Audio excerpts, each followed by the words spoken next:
Hey everybody, coming at you from out in the wilderness. And behind the camera, Heyo. we have Nick. Nick always makes it more fun and much easier for me. Now, I have bought a lot of tarps and I have made a lot of tarps throughout the years. And it's like all the features that I want in a tarp or I have seen in a tarp haven't built into them. And I'm trying to slowly create a tarp that'll do it all. And I've recently built a really cool tarp that has multiple setups other than just like different styles of tarp shelter. As in, I think I figured out a way of making one different types of tarp shelters for summer and winter and turning it into a hammock and turning it into a hammock with a roof and then turning it into a giant bivy sack. So, did you hear that? No. I did. Anyway, let's get this backpack off, and then I'm going to talk more about it, and then we're going to get into all the different setups. All right? All right. Sound good? Sounds good. All right. Let's get this show on the road. All right. This looks like a good spot right here. Let's set up right here. Now, I have brought a lot more stuff than normally I would bring for like a, typical overnighter. But I'm having to bring everything for the different setups. And I don't know what all I'm going to need for each setup. So, like I say, this tarp is brand new. Alright, so let's lay this out here. I think this is a football equipment bag. Alright, so we got some hanks of rope here. 3/8 rope. May or may not need it. And in my Hidden Woodsman backpack, oh, incidentally, this backpack was the inspiration for this tarp, because this is, I had never heard of PenCott, and this is PenCott Green Zone. And when I got to reading about it, it said it's an omni-pixelated design, and there'll be more about that in a minute. And somebody had mentioned, they had said, the PenCott Green Zone is good for summer, but they think the PenCott Badlands is even better. So let's take a look at the tarp first. And then we're going to go through all the rest of this stuff right here. So, all right, let's have a look at this. And this is absolutely fascinating. It is mind-blowing, mind-boggling. Now, if you can see here, let's hang this. This is an 8x10 tarp that I have made. Hey, you got a pretty good shot of this, Nick? Yeah. Now basically what they've done, this is called an omni-pixelated design. And I think it's fascinating because it's a bunch of little squares and it's only 3 colors. And what they did is I believe it was started with sort of a very light tan cloth. And what they've done is they've used green, tan, and brown. And as you can see, the background color was dyed tan. And some of the places, I think, were left the original color. And then there's the dark brown and then the green. So it's only 3 colors. But what they've done is some places have squares, solids, and some have a pixelated design. I think that might also be called stipple. But they've got, like say, this is a solid brown, stipple brown. I don't see any solid green, but I see green with brown dots, green with the white dots, and see they've changed it all, and it's a very deep design, Yeah. which I find fascinating. Now I was looking for some. This is an 8x10 tarp, and when I was looking for material to do one, I was looking everywhere, and most of the fabric was $15 to $20 a yard. And by magic, when I looked up PenCott Badlands, I found this for $7.75 a yard. I couldn't believe it. So I bought it, and then I bought some of this brown colored webbing, and I sewed the webbing on in certain places. So what this is and there's the inside of it. I believe the inside, so that's why I say that the original fabric color was like a light tan, because this is much darker here. The background of it is much darker, and I think they've just left this light color natural. But it's an 8x10, and I have this webbing sewn in certain places. And then I have webbing sewn down the middle seam. And I may add more webbing down the middle seam because as you can see there's a little loop right here in the middle, and that's going to be part of one of the setups. So let's set that to the side. And real quick, I don't know what all we're going to need here, but I got a machete and a saw. There's a cook kit. And this is, I think, a mosquito net. Yeah, this is a mosquito net. You need a bug net for your summer setup. I feel like I need that right now. Are the bugs bothering you already? Yeah. For everybody watching, it's that time of the year again, so get ready for me to drop the camera constantly because I'm slapping mosquitoes. That ain't good. So that's another reason why I always wear a do-rag covering everything up in long sleeves. But in this bag here I have... Well, for me, they bite my hands. Yeah. I don't know why. Oh, that ain't good. But anyway, I got a variety of cordage. This is 8-inch cordage. I got a couple of lights here. And then the rest of this bag is I think this is 1/4-inch cordage. This is 3/8 here, the larger stuff. I may need this for the hammock setup. And for just common ridge lines, I'm going to use this. And then I've got some, there's paracord in the bottom, and then I got some tent stakes here. Let's see what else we got in here. We have a whoopee, because without it, you will be cold. This fits in the side pocket of the Hidden Woodsman pack. And then over here, I have yet another element to it.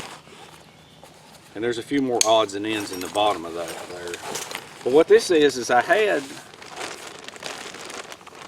some when I ordered this, I had some material left over, and I made this. It's a pad, and I can't remember the dimensions of it. But let me show you something. I think the reason this was $7.75 is because if you look, this says PenCott 2011 high definition. Now I think 2011. Look how old that is. This is 2022. So this might have been adopted by British military, the UK military. But this goes with the tarp. This is a part of the system. And I sew the reflective backing onto it. And there'll be more on that. You can use this in 3 of the different setups. So anyway, all right. Let's start with the first setup. First setup's going to be just simply running a ridge line. So I'm going to do that to begin with. And I think we're going to use, let's use some of this cordage right here. All right. So I'm going to run a ridge line, and then I'm going to show you what the other setups consist of. All right. Sound good?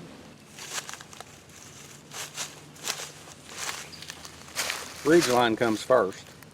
Done is I've stretched out 2 ridge lines. All right, the other ridge line I'll explain in a minute. Now they are very, very, very far apart, so they're probably going to droop. Might be better off if you get trees closer together, but this will do good for what we're going to look at. Now, this being an 8x10 tarp, if you want to, for this setup,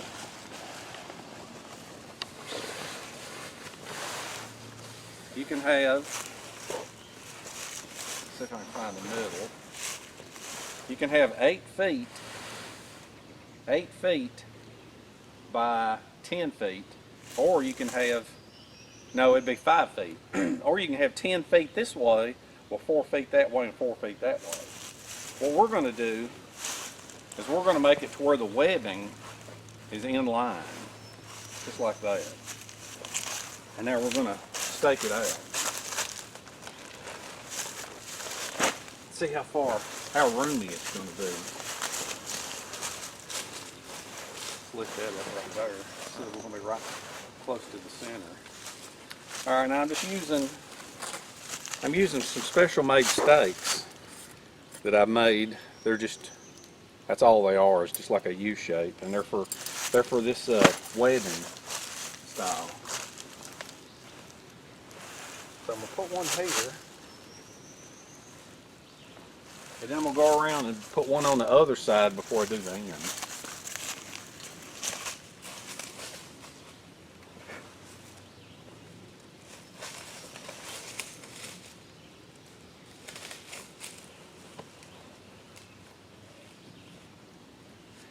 feels like home already.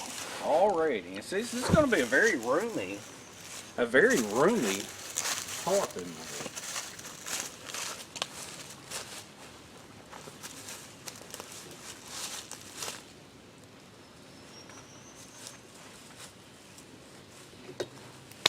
And that's triple, quadruple sewn webbing, so I ain't got to worry about it. I got the tarp set up, and I'm about probably 30 feet away.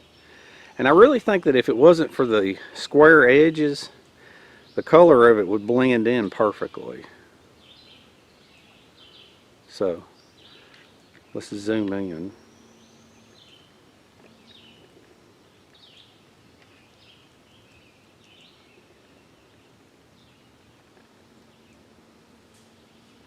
I love that camo. Now, as you can see, the inside, I got 5 feet that way and 5 feet that way. 8 feet this way, plenty of room. To me, this is a good summer shelter because you got each end open for breeze to come through. Now, one of the other things, I've got 2 ridge lines, and the other ridge line is supposed to have a bug net, all right? Because see how it's got an elastic quality to it? The fact that the ridge lines were so long, they pulled themselves down on each other. And that way you'll eliminate the need for clips for your bug net. So what you're going to do next is you're going to take this, and this is going to be where your sleeping area is going to be right here. Now you can pull out your bug net, and this is the beauty of it. No, that's not the bug net, that's the whoopee. With it, you would be covered in mosquitoes. That's right, you need the bug net. So this is a military style bug net. Can you see it pretty good from there, Nick? Yeah. Okay. Alright, so what you want to do now is instead of these military bug nets, these cot nets, they come with a place where you can tie them off. But the beauty between having a pressurized ridge line is that you can just slide it up in there. And so one of the ways you can do this, this may take a minute, is you take each end, let's see, and you fold it over like that. For future reference, jump to the 2-hour mark of this video and he'll be finished. Alright, so what I'm going to do is I'm going to rig this up off camera, and then I'm going to show you how I climb into it. Because this is going to take a little bit of time to get this thing straightened out. But that's what you're doing, is you're looking for each end. Just like this. Alright, so what I've got now is I've got this bug net under here, and I've got it pinched between the ridge lines so that you don't necessarily have to tie it off. We want to get it under the tarp there. So what you do now, you can take and put you a light out here on the end. Alright. Now another thing you can do is if you don't have 2 ridge lines, I've got these loops on each end, and I got one loop in the middle. If you had to, you could put a stick of wood going all the way through it, and you could wrap the bug net around it. But I'm going to try this. So I got some clips, I think, down here at the bottom. If you want to, you can have a lantern. You can carry one and have one inside with you if you want to, or 2 on each end, or 1 on each end. So let's see if I can find these clips. Now, I thought about using Velcro. Alright, let's just take a handful of them. So just some plastic clips. Let's see if we can do this. You can bring more clips for the top if you want to. So let's try crawling inside this bug net.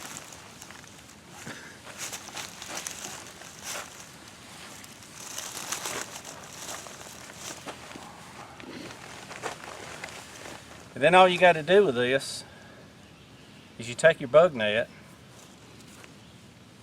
It's a giant bug net. And you just grab you a couple of pieces of it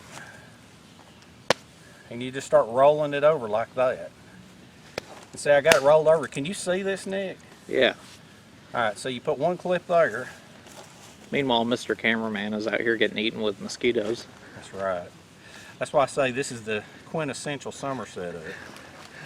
Now, if you want to, if you got any of these clips left, you can reach up to the top and clip around your ridge line to ensure that you don't pull it down. Alright, let's go down this other end. Move it around. Oh, and there I have it. Now, so I'm going to reach up here and put a clip at the top. Hey, finally killed a mosquito. Huh? Finally got one of them. Alright, and there you go. Alright, I'm laying here, and I've got this bug net right here, and I'm thinking that the roof of the shelter could be just a little bit lower. And as I'm laying in there looking, I've got enough room. If you can see some of these things, I could eventually in the future put some tie outs on the inside to where if I turn the bug net around, can you see this green webbing here? That I could pull this and tie the outside off to the inside of the tent if I had to. Now if you can look, I'm laying on this pad that I made with this, I'm inside this net, and if you look beside me, there's room for a person on each side of me. So like when you're not worried about bugs during the winter time, you could easily sleep 3 people under this tarp. Very easily with it set up this way. Alright? Mm-hmm. And then I've got this end right here rolled up, and I got a clip on it. Alright, so that's the summer setup. Let's take a look at the winter setup. Alright?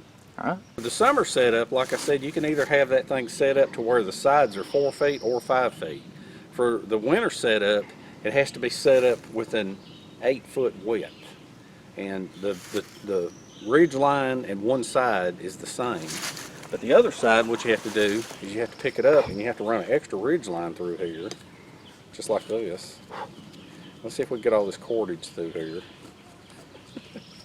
May not be able to. Might have needed to put this, there it goes.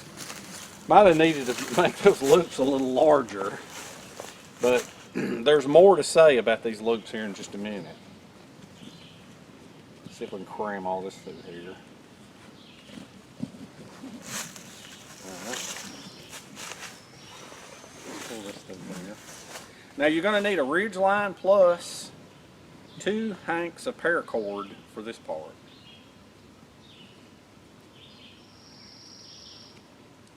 Yeah, that's a wad of cordage there. Alright, now that you got that done, what you want to do, let's tie it off over here.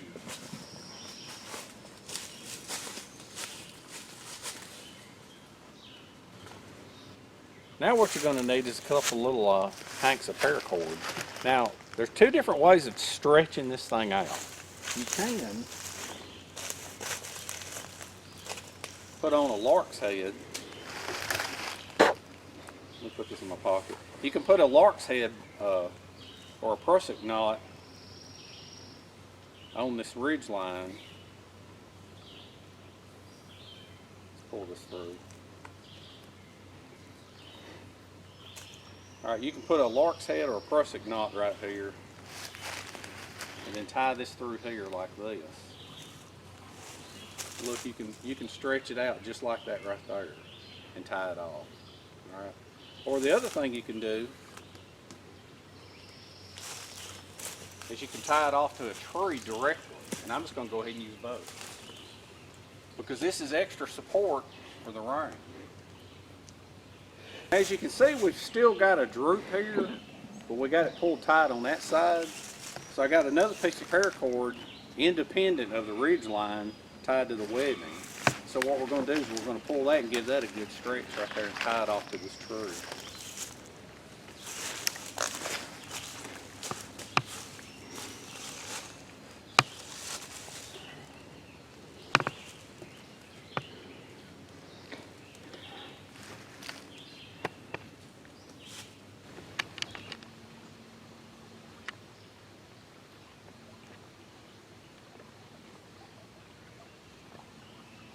Now for You could also use this as a version of the summer shelter with the bug net inside there, and you would have a whole lot more airflow. All right. Now, for the winter shelter, you want to set it up just like this, but you're going to be using this as a reflective firewall. Isn't that cool? Because with this thing here, people build those log walls and they call them fire reflectors. They're not. That's a windbreak. If anything, wood absorbs heat. It wouldn't reflect it. The only thing that reflects it is a nice shiny surface. So when I made this piece, I made it with this webbing here on each end.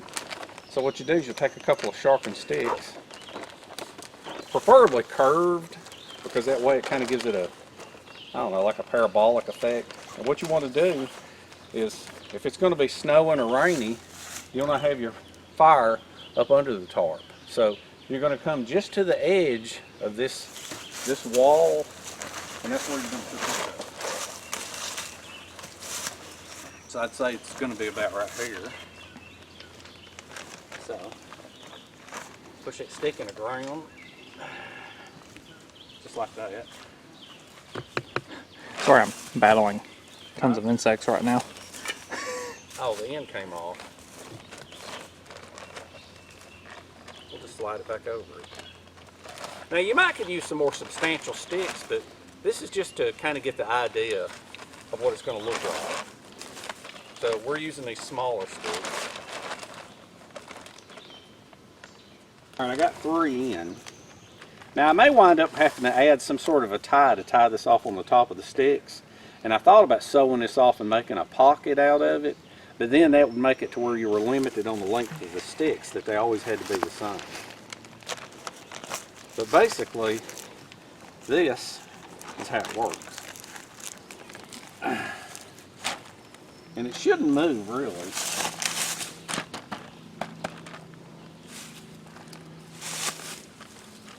Move this one out a little bit. And curved sticks, instead of flat sticks, if you can have it curving, and see what you'll do is, you can see how far away, see how this is? So I've set up my pad back here, and then you can see how far away I am from where the fire will be, and the fire will still be under the roof. And see, you could have a long fire right here, and that fire reflector would bounce some of the heat back and it would keep the wind from blocking you. And if you didn't want somebody to see your fire off in the distance, that would block it out. So that's part of the reason for that there. Let's have another look at it from a different view. Another view of it. You can see there. And see the firewall with it all wrinkly like that kind of makes it a little unnatural looking, but as you can see, you'd have the fire right behind it, and then you would lay back there. And another thing that you could do is, in the back there, you could put a reflective blanket from the ridge line to the ground, and that would bounce the heat back. So you'd have reflective on both sides. Now there's one other thing that I wanted to talk about too. You could, because of the webbing in the back, instead of staking it down, you could put a log through it. And if you was in just the right place, you could put a log between trees right there, and then those loops, you could put a log through that. So if you had just the right spacing of trees, you could set this up with no cordage just by putting logs through all those loops. But I'm not going to cut down a bunch of trees today to show that, but that's part of the reason why you have those loops there. You can cut off a small sapling and just run it through there instead of using a ridge line if you want to.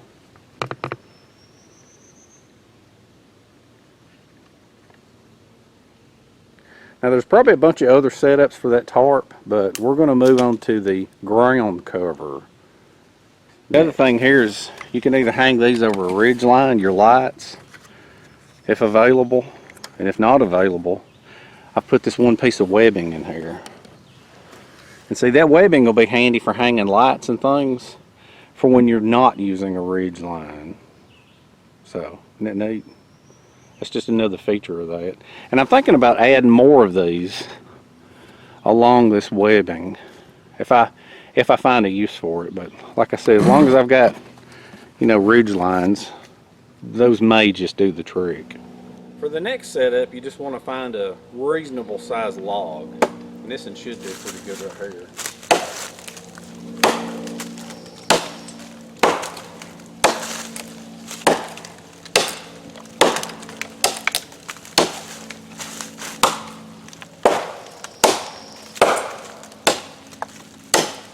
Now that you got your log cut off, what you want to do is you want to cut off all these little pokey things, little stubs that you think might poke a hole in your tarp.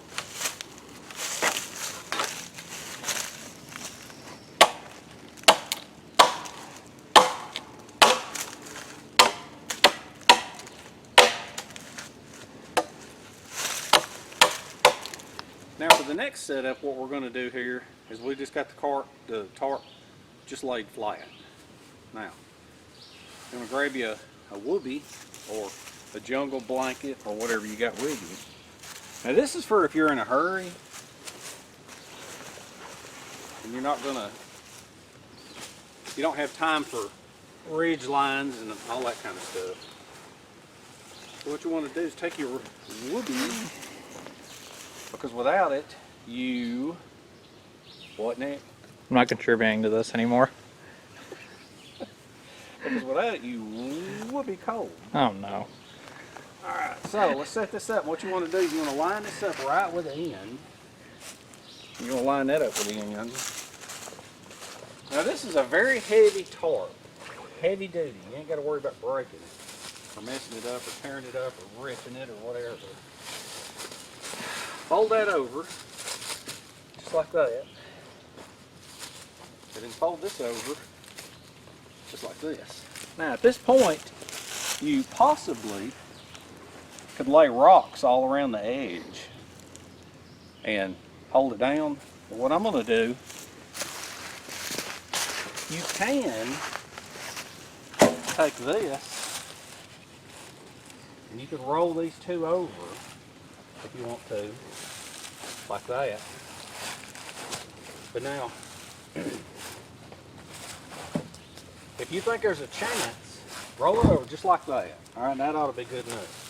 You can roll this thing under. It's a little harder to do, but it's almost impossible to unroll. But that thing, it doesn't look like it's going to do much because of that length there. So, and then what you're going to do here, you can't roll this over. So you're just going to fold that over a couple of times. Just like that. Lay a log on it. Now this end may be better to lay bricks on. Any kind of thing you can lay over here to lay weight on it. So what you're going to do is you're going to crawl in from this end. And if you want to, you can put a stick in here to pull this in tight. Alright, let's peel these layers back so that I can crawl in. Now here's the other part of it. Let me grab the other part of it. This is going to allow you to breathe to where you can't suffocate, to where you don't have to have your head in the bag, but you can get protection from the rain and the dew by using this. Take one more. Probably don't even need that other one. The third one, you could just leave it in. Alright. You could support this one up right here like this, or you can just lay it down flat. If you want to, you can put a big heavy log on it. But anyway, that right there. Or you could also, if you actually have paracord, you could just drape this overhead. So, let's see how this works. My boots don't look too dirty, do they? Nah, they're not too bad. Huh. So I'm just going to crawl inside. The forest floor is clean. What are you talking about? It is today because it ain't rainy or muddy. Now you would want to take your boots off and shove them up in this corner here otherwise. All right. Hey, move that camera down right here. I think you'll have a better view of it.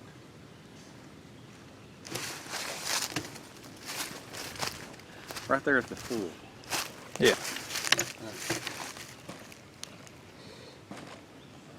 You know something? Just because there's not loops there, I thought of something else. You could take more sticks and just stab them in.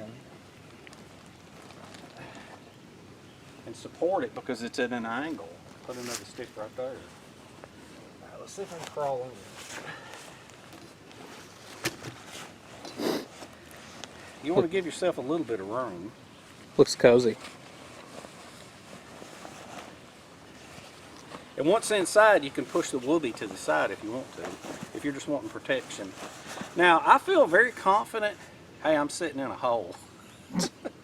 I feel very confident that this would keep the dew off of you.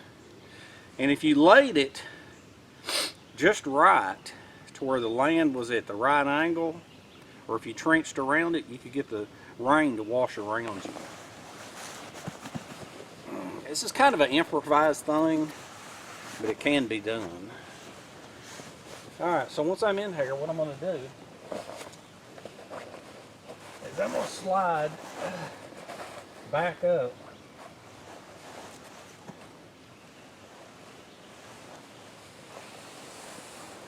And there you go. My head is completely covered. Are you going to throw a limb on me? No. You were looking, I know you was, you were looking on the ground. Hey, no, don't throw no limbs on me, I'm in here. Well, we got tested. This protects you from falling debris. No, so. it doesn't. You're going to hit me in the eye. Here, move the camera over there now so that you can see that my head is under here. Because if you put enough sticks up under here, stab them in the ground, you could beat them in with a rock.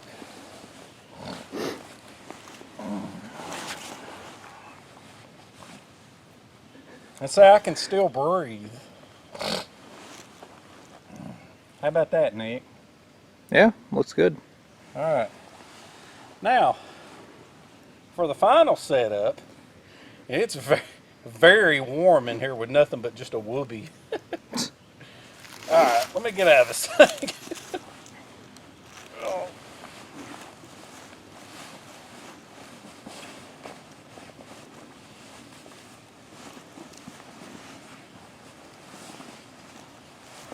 This may or may not become part of a new bloopers section. There you go. Ain't too bad.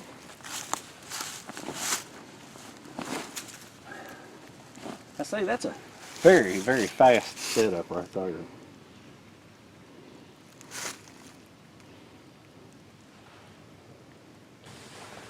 For the next thing, what you want to do, you want to set it up 10 feet, fold it over, just like that.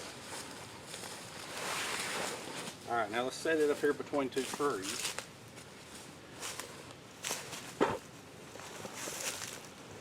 Just like this.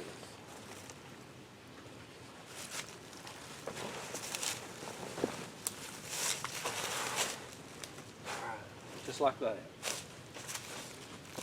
All right, now let's get the bigger rope. Where'd the bigger rope go? There it is.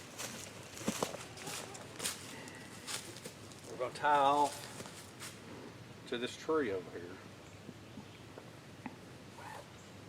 Peel off about 10 or 15 feet there. You're going to go around the tree, make you a loop. Well, it's not really a loop. I don't know what you call that. A bite, maybe?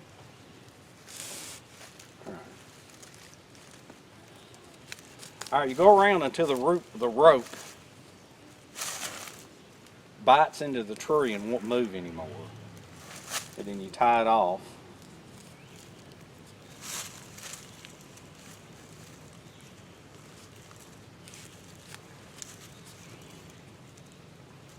Just like that.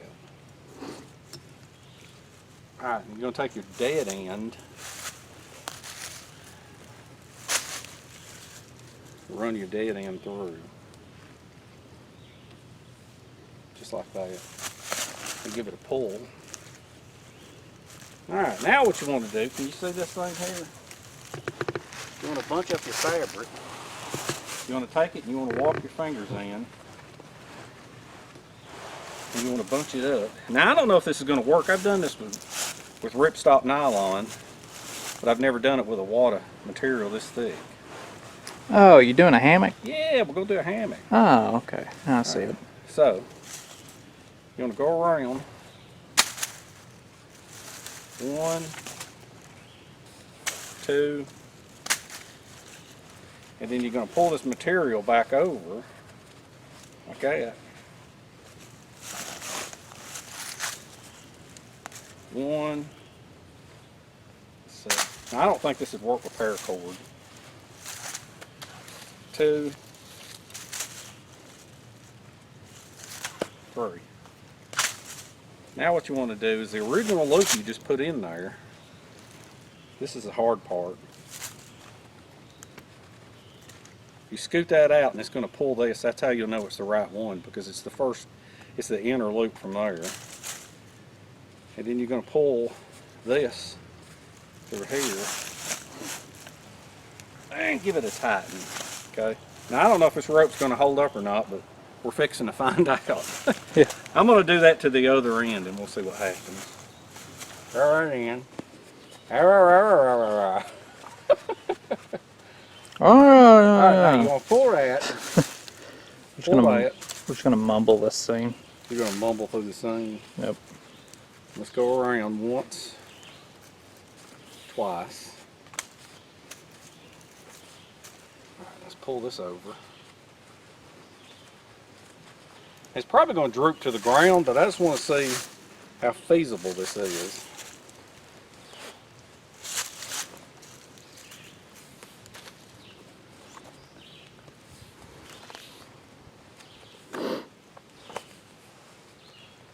Alright, let's go through.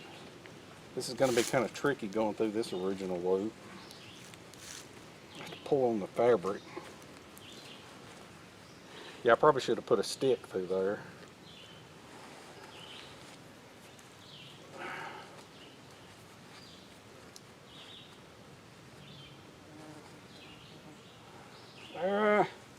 Almost. It's so much easier with ripstop nylon. Alright, there we go. Now it may droop. It may completely fall off. It may hit the ground, I don't know. You may hit the ground. Yeah, I want to see if the fabric will hold up. How's that look, Nick? Yeah, that's good. Alright. Let's see what it does. It's about the middle.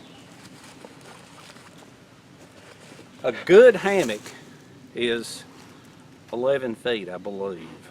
And so this was 10 feet of material pulled off on each end. It was probably, I see it sinking to the bottom. Look, I'm sitting on the ground. Now, what I'm going to do is I'm going to stretch this out some.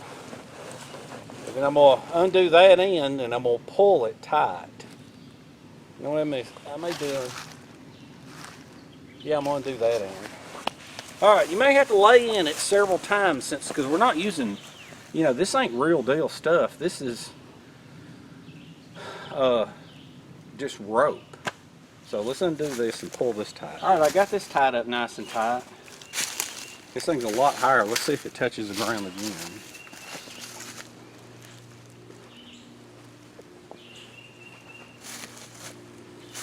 I think it's wadded up because it's double wall. Yeah, it has. There it is. There it is. There you go.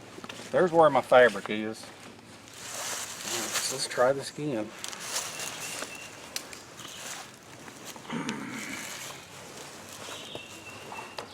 Am I touching the ground? Don't think so. No, I'm not touching the ground. I think that vine. Touching that limb down there. Huh? Touching that limb down there. Okay. Alright, let's stretch it out a little bit more. And I think I'm going to retie this end up a little higher, and I think that'll help. So let's do that. But I got plenty of fabric right here, which is pretty good. Yeah. All right, now I untied that one knot, so what I'm gonna do is I'm gonna go around, and I think I'm gonna come up here. Yeah, that'll work.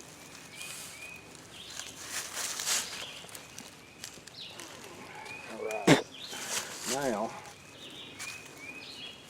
let's take this and go around a few times, and then I'm gonna go over and pull, and I'm gonna put 3 real tight loops in this, like that.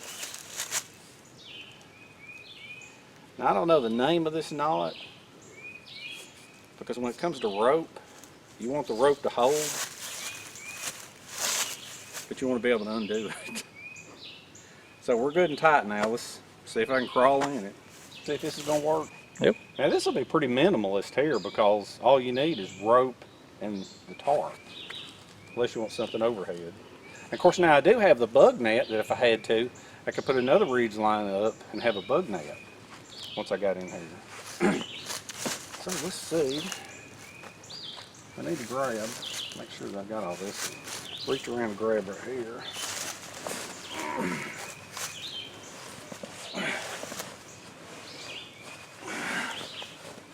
This makes me nervous because I don't like using the rope. There you go. Now you're talking. Nice and cozy. Keep looking at that knot if it's going to come undone over here. It ain't. We'll be lucky if we get it undone when we go to leave. The beauty of that knot is it'll slip and I'll know it before it just gives way. Oh. Now that we've got it stretched, let's try one more thing. Great. Cut the camera off and go around on this side. Now, before you saw when I crawled into it, I grabbed each end and I crawled inside it. Let's separate the layers and see if I can have some sort of a roof of some kind of a cover.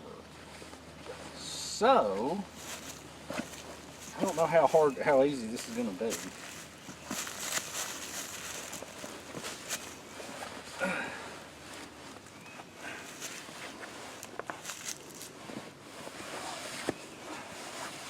Trying to get it where I can move over. Right there's where I want to be. Oh, how about that? Look. There you go. That's the best shelter. And see, you could tie a rock or a stick to this so it's weighted. You can throw it over. How about that, Nick? Yeah. Now that goes to tell me I need a couple more loops here, because I could tie a stick to that part and then I could throw it over. Hey, go off in the distance and see how this camo looks. Right. How about that? Sure. Yeah. There he is. Very hidden if you're not, if you don't know he's there.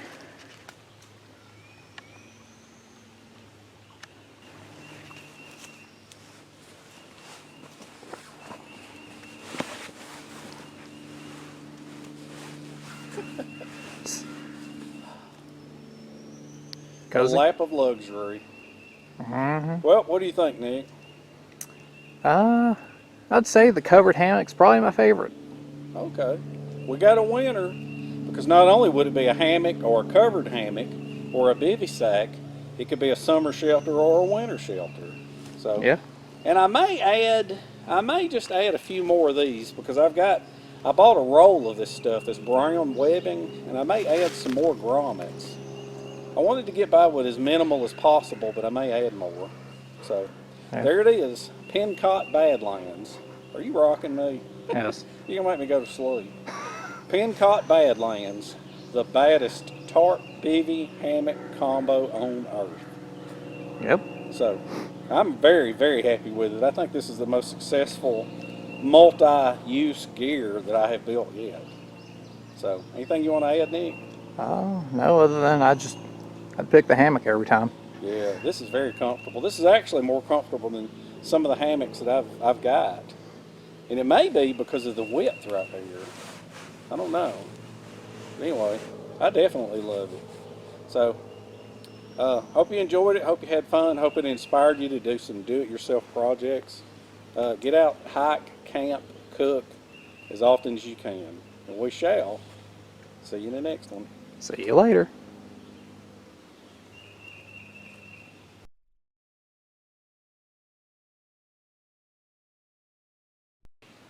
Well, well, little Davy's all tuckered out. I had to go over there and tuck him in and everything. Well, thanks for watching. See you next time.